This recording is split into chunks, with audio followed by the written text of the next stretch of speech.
because I could see scenarios in which churches are like, I don't want to release a press release. This makes us look bad. Like, well, not releasing one is making you look worse. Hey, we need to talk. Hi, thanks for watching. My name is Zach, and I'm here today with Jenn, Jason, and Garrett, and today we're going to be talking about crisis management. So we live in a world full of crisis, both personal crisis, national crisis, even international crisis, and it is our responsibility as a church to have a plan of action when crisis hits our area. So what we're going to be talking about is, number one, like, how do we get churches to actually care and make a plan of the crises that might happen? Oh, yeah. Unfortunately, we have to have this. And we were just talking a second ago. I think you should think through to have a plan for any type of crisis there could be. The question is, in the moment of the crisis, do you execute that plan, or do you just kind of like ad-lib and tailor it a little bit? But for me, you want to have, when there's a global crisis, what are you going to do? Well, you're probably going to send out a prayer thing. You might even have a night where you're going to have a worship night or something like that. Or if it's definitely in your community, if there's a school shooting or something like that, how do you respond? And obviously, if it's in your church, which we've seen lately some of those things happen, if you don't have a plan, you are going to struggle, because you're going to put together a plan, but it's going to be in a matter of just hours and probably not fully thought through. So I think it's important, I think, if you have a plan of action to know what you're getting into. I think I love football. No football team shows up on game day going, hey, what offense should we run today? No, they spend a lot of time preparing for game day. Same thing with like crisis communication. Yeah, I think of it almost like an insurance policy, right? Like, you would get even as a church, they would get insurance for their building, they would get health insurance for their staff.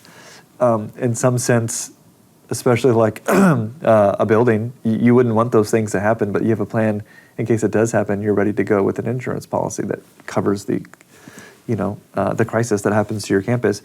So having a communication plan for when crises happen is like, you'll be prepared when it happens and not wonder about what you should do. Yeah, I agree. Anticipating every kind of crisis would be really hard, and I think it's easy to, in our week to week, like that we're working towards Sunday, right? Or maybe even we're planning the next 6 weeks out. So that doesn't hit the top of the list. It might be important, but it's never urgent until it is, right? Yeah. I've had a church that they didn't do anything wrong. They sent out door hangers for an invitation for an open house, or for their 1-year anniversary, and it was, just a celebration. And the door hanger went viral on TikTok because the guy had a no soliciting sign. He made some accusations against the church. So there was nothing, other than an invitation, there was nothing they did wrong, but yet there they were in a crisis and needing to come up with a way to communicate. I think it's hard to anticipate every single crisis, right? Sure. But there are definitely steps that can be taken, assembling, this is your crisis response team, and these are the people that we go to when there's a crisis, from it's our fault to global to staff to all of the different things. Mm-hmm. And there's just some other steps that you can put in place that would help you be able to build out that plan without having to say, okay, well, alligators just ran into the church and we don't have a plan for this. But you can say, crisis response team, first they pray, then they discern. There's steps that they take, that follow some of that. Yeah, I think you're right. You can't plan for everything under the sun. But if you kind of look in the news, you're going, okay, what could happen? A shooting on our campus or in a school.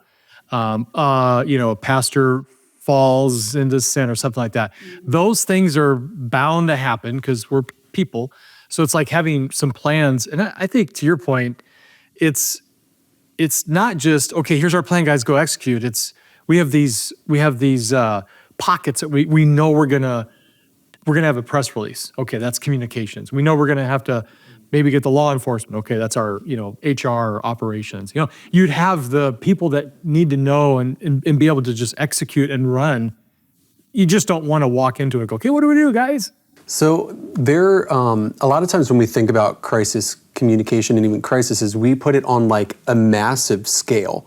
But there was a church that we work with that the day before Easter, the apartments next to them caught on fire and like completely took the apartments to the ground. And they had nothing really to do with their church, but was a crisis that they had to respond to. Yeah. So my question for you guys is how do you determine like what is a crisis and what is worth really investing time into, or on a public level, or like even on a like, do we only tell people in church? Like, where are some of those parameters? Well, I think you have to define it. Is this an internal or an external? Right? And so once you know, oh, this is an internal thing, then you know what you could probably go and execute with. But I think just knowing and sort of defining that and having somewhat of a plan in place is pretty smart.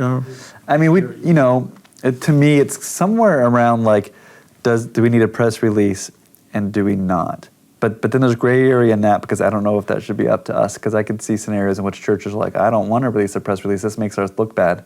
Like, well, not releasing one is making you look worse. Yes. So and even press release, probably people listening and watching are like, that's intimidating. Why would my church ever need to do that? I don't want to talk to the press. And it's like, you don't want to talk to the press, but you have to, because information has got out, word has got out, something has happened at your church or someone in your church family, and the narrative is being told, and a press release is designed for you to tell your story, to tell much of the truth that you know. And so I think determining that, and maybe ahead of time, what kind of crisis do we want to release a press release for? And I think being very gracious and humble and honest about setting that standard pretty low. I think you err on the side of releasing one, or versus not releasing one. Should we? You probably should. I think, for example, the church that I serve at, we had local wildfires. It was we had voluntary evacuation in our community. So was the public wondering what our church was doing on Sunday? No. But our church people were wondering, hey, is midweek youth group still happening? Is Sunday morning still happening? And so I didn't say we scrambled, but we came up with a midweek email. We didn't call it a crisis email, but we sent an email on a day we don't normally send an email out, just to let everyone know what was going on. We were canceling youth programming, but we were planning a meeting on Sunday. That went out. And the crisis team didn't meet. The lead pastor just made a decision and wrote an email, and we sent it out. Yeah. So, because you're a comm director, do all the comm stuff, what would you, when you're going to want to get that message out, do you then look at the different channels of? Yeah, actually, as you guys were talking, I was thinking, like, to build off the ideas a little bit, it would be good to have like a tiered, we have tiered communication plans for different promotions and things like that. It would be good to have like a tiered approach for the different crisis. So here's a crisis that is happening around us. It's not the fault of our church, but it needs to be communicated this way. Here's, a pastor fell into sin, like just different levels. And then you would take that level of suggested, communication channels, and then still discern, to your point. Sometimes I've seen churches, we write the press release and we just hold it. Because if the media doesn't show up, it's not something we want to send out to the public. Right. There's no reason to, air that. It's not for lack of transparency. There's just no reason to share it outside of the family at that point. But it's there in case the media does show up, or if it escalates in any way, or other discoveries come out that make it bigger. That sort of thing. So I don't think we're into strategy here, but an example I gave some consultation to a church that was approached to purchase another church because that particular church, the pastor fell in sin and they're collapsing. Mm-hmm. And so this church was approached by the organization that actually owns that building. The media heard about it. So the media is calling this church going, tell us about the scandal and why are you buying the church? And they're going, whoa. And my advice to them was, well, just be honest, be transparent, but make sure you communicate that to your congregation immediately. You don't want your congregation to hear it from the media about what your church or your pastors, they're going to be like a little frustrated. Like, what? Why are we hearing that secondhand? Yeah. And a lot of churches, they don't pre-write press releases or really have any actual tangible solutions. They have like ideas and even like maybe protocol, but they don't write out some of those things. What is some potential downfalls that the churches might experience when they don't write out press releases and then now they're required to have some sort of written form of communication? Well, I'll speak of this. I'll hand it off to you. There's a church pretty recently that had a pretty big thing happen. And it seems to me when I see this, and I don't know about you guys, but sometimes it's the chairman of the elder board who needs to write a letter, right? They're going to write a letter to the congregation, and then you would take pieces of that to create your press release. That way you have one voice. And that chairman of the elder is, a very godly person, probably a business person who understands this and would speak well. That's where I would start with, is to say, okay, let's make sure that happens, because we are going to communicate from the elder board down, and we could take some of that advice to create a press release. But we have identified in our crisis communication plan a church spokesperson, and it's the head elder. There's just the idea of having it not be someone employed by the church is beneficial. Smart. It's someone who volunteers their time to not just serve the church, but to be the primary leader of the church. I think is transparency, right? Exactly. Yeah. So I would advocate that you maybe have a few people, though, only because we do have backups. That elder, right? The elder could be the one who falls into sin, or maybe not fall into sin, but for some reason they become emotionally involved in the circumstance, whether their livelihood is impacted, there's a false accusation against them, something will happen, and then they're so emotionally driven they're not able to make the good choices. So just having maybe 7, 4 to 7 people that are set up to do that would be a good idea. And I think you guys both are key when you say to, and to answer your question, like where the downfall comes in is we become so reactive, right? The media is there and you're going to send this press release out, but you haven't talked to your people yet. Stop, just pause, and it's okay to tell the media, hey, I need 5 minutes. Draft that, send it out in an email to your people first, your staff first, your elder board first, then, your church first, then turn and talk to the media, because they don't want to find it out on the news. Yeah. They want to find it out from you. They want to see, this letter from your pastor or your elder board. Even if it's, hey, you're going to see something come out on the news later, we're still gathering our facts. We do need to give a press interview, but give us a minute. We're going to film a video for you all too, so that you're all informed about what's going on. Just let them know, we haven't forgotten about you. We're going to talk to you too. Yeah, I think. And what you were talking about is the reason we want to write things and have things prepared ahead of time is because of the emotional factor there. One of the books that I read in my master's, it was called Why Don't We Talk Better? And it was more about interpersonal connection, but it's the same here. It's when we have an emotional experience, you get in a fight with your spouse or somebody, they call it's not the scientific term, but it's basically flat braining. Your brain flattens so you do not have the capability to logically think through things, because your emotional capacity is really the driving force rather than the logic. And so that is important, because not all of us, when we talk about having 7, 8, 9, 10 people that don't even go to our church, that works for large churches, but small churches too, medium-sized churches, they may not have those resources. And how much more is there an emotional response, because there is so much interpersonal connection. Something that I want to segue into is we've talked about the press release, letting the news outlets, letting our people know. How fast do you think we should be jumping on communication? Well, I would always lean on the leader. How fast? It's really not up to us to say what we're.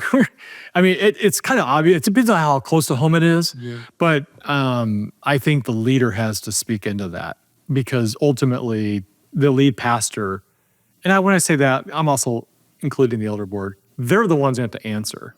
Even though I might be a spokesperson to the media, if it's, and this happened during my time, if it's a big deal, I'm having him talk to the lead pastor, because his voice needs to speak into it, because it's too close, right? And it could get out of control real quick. Yeah, I think there's flexibility in there. I think there's definitely scenarios. And if you study PR, you can look at case studies where people waited too long to say something and not communicate something as an organization. Like, why did you wait so long? Are you trying to cover things up, or are you just are you spending too long in the gathering of information, and people start forming their own ideas and narrative? And so I would say, it's probably as fast as you can reasonably collect information. And the idea of a crisis communication plan, it identifies members of a team. People call it different things, the crisis team. And one of the first steps is that team meets, and that team maybe there's a press release that comes out of that team meeting. Maybe it's not. Maybe another team meeting is set, but that team meets quickly, and they begin to figure out what happened, and they begin to work on a crisis communication plan that might have several steps to it. I just think you have to be transparent. Unfortunately, your small C church gets lumped into the big C church when a crisis happens. Here goes the church again. Oh, another pastor. I mean, unfortunately, it's just going to happen. And so now you're grouped into every church who's ever done something wrong. So to combat that, I think speed. As long as you're quick and transparent and you state the facts, then nobody can blame you. Like this church I'm talking about that just happened recently, you read the comments and everybody that's making comments are all like, thank you for being so quick, or this was one individual, this wasn't the church. I mean, it was just overwhelmingly supportive because they reacted well, they did the right steps, and they did it quick, and they were transparent and open. Yeah. And I think facts plays a huge role into it too, is because, as churches, we are very heavily wanting to promote truth of the gospel, but even factual truth. And that may even be an influence, is like, do we have enough facts to be able to tell them the proper narrative? If I'm sitting in the seat as a comm director today, I'm bringing in it's either your HR or whoever oversees the office manager, if it's a smaller church, somebody, even if it's like the assistant to the pastor, because you're a small staff of like 10 people, I'm having some meetings to talk about what if, and I probably would lean on, I need some help from like church communications group to figure out where do we start? Yeah. So get some help, because it's not a matter of, well, if something happens, it's a matter of when it happens. Sadly, yeah. Yeah, and it may be little or it may be big. It's gonna happen. Yeah. That's fine. I did that exact thing like 4 months ago. I met with our new director of business operations, who's head of HR, and I said, and it's probably from coming after one of the conferences here about how important crisis communication plan is. I'm like, we need to do a plan. Do you have any ideas? And he's like, oh, whatever you want to think. So then I looked at a church comm group template that I came across and created a plan and just changed some things around, and let him take a look at it. And he's like, this is great. He had a couple suggestions. And then I said, for my church, our scenario, I said I wanted this to have board approval. I don't have any other documents in my department that get approved by the elder board, but so I had draft written at the top of it, and I sent it to the elder board meeting, and it became one of the points of things that they looked at, and I got feedback. This is great. Now that draft thing says approved now, and it's literally just filed away. And I would, if I were you, I would pull that out once a year. And make sure, is this still our right thing, or something, because you just don't want to get, unfortunately, you don't want to get to that day and you pull it out and go, oh man, this is so outdated. This was like 4 years ago, right? That's not good. Yeah. So way to go, though, plan. having a plan. Yeah, and you know what? It earned me lots of points with the elder board. Yeah. They were like, whoa, this is really cool. So if you're looking to earn some points with the elder board, just throw that on and you know the what? agenda. You might, the comm person, you might be the one who has to spearhead this. If you wait around until someone tells you to make a crisis communication plan, that may never happen. You need to take it on yourself to initiate it. A lot of our churches are doing like active shooter drills or CPR training or a fire drill. Just lump it in there. Let that be kind of a cue, like, oh, and by the way, guys, while we're with safety, church communications group suggested this, draft it up, send it in, and, like you said, you're going to get kudos from, your elder board for being prepared. Yeah. So Yeah. One final question I have, and I'll ask it for all three of you. So let's say it's too late. Maybe they don't have a plan. What is your number one advice for a communication director who finds himself in the midst of a crisis that they have to navigate? What would be a big piece of advice for them? It's kind of interesting. In some of these scenarios, the comm director maybe wouldn't necessarily be cued in to a lot of these things that are happening around the church with this crisis, but I think you're going to have to insert and assert yourself in some of these scenarios and be like, I need to know what's happening because I need to prepare some communication. So if something's happening, there's no plan, you're hearing rumblings about a crisis that happened at the church, I would think you need to begin to go to leadership and be like, I need to know what all the details, but I need to be in the loop because I need to prepare some communication or help prepare some communication or help prepare a plan so that we can communicate what's happening to our church into our community. And I think, there's different hierarchy things, like I said, and so that might be unusual, but you're gonna have to, if there isn't a plan, it means that there's a good chance the church wasn't thinking that this could ever happen and isn't prepared to communicate in hindsight now. And so you're going to have to be the person that's going to be driving, like, communication is going to be key now. And so I need to meet with so-and-so, I need to meet with the lead pastor so that we can come up with an idea of sending an email or whatever it might be. My advice would be go to CC Plus. Yeah. Make sure you get your membership at CC Plus, because in CC Plus, there's going to be, I've seen it, it's in there. There's some templates and some things like that you can at least start with. And I would do this, Garrett. If something was happening, of course, you may or may not be at that table, but I'm definitely offering advice. How can I help? I'm the comm director. How can I help? And they might say, well, we're not sure. Well, just let you know, I have some documentation on this because I thought this might happen. So this is where you pull up CC Plus and say, here's what we should do. And there could be an outline of step 1, step 2, step 3, just to say to the lead pastor or the leadership, I'm here to serve, I'm here to help, I'm here to do my job. You tell me how I can serve you best, because we're not the ones calling the shots, but we need to be supportive. We should be prepared and equipped. Yeah.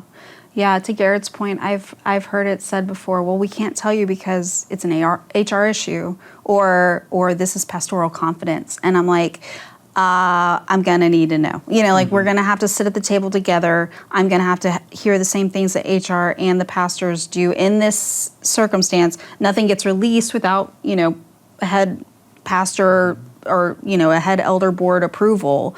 So it's not, nothing's gonna go out without you guys looking at it. But yeah, we have to be there. We have to hear what's going on. And so if you get any pushback like that, just, hey, I need to be able to come alongside of you and be able to be prepared to react in the way that I need to. Trust me, I don't want to open a can of worms, and I'm not going to release anything that's just going to make things bigger, but I'm going to need to know truths because, things can happen kind of quick, that need to be responded to. So it's an interesting question that you asked earlier about the pace, because, it's like kind of an intuition thing, right? I do think the faster the better, as long as you don't feel like you're reacting. So then my best advice would be stop and pray, and then do try to get the communication out as quickly as possible, and just stick to the facts that like just the facts. Like, that's it.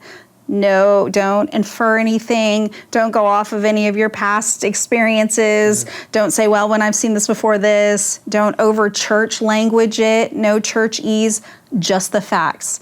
This happened. Here's what we're doing about it. Here's the web page you can continue to go to for updates. And then that's it. Like, do not fluff it up any. Yeah, how close? I think the closer it is to home, the quicker it is. Yeah. That's a good point, yeah. That is a good point. Yeah, so crisis in our churches are inevitable. Like, it's going to happen to us in any varying degree. And so the big takeaway is we need to be prepared. We need to be ready for it to happen, both from an internal standpoint, but then also be ready to communicate outwardly. Hey, we need to talk.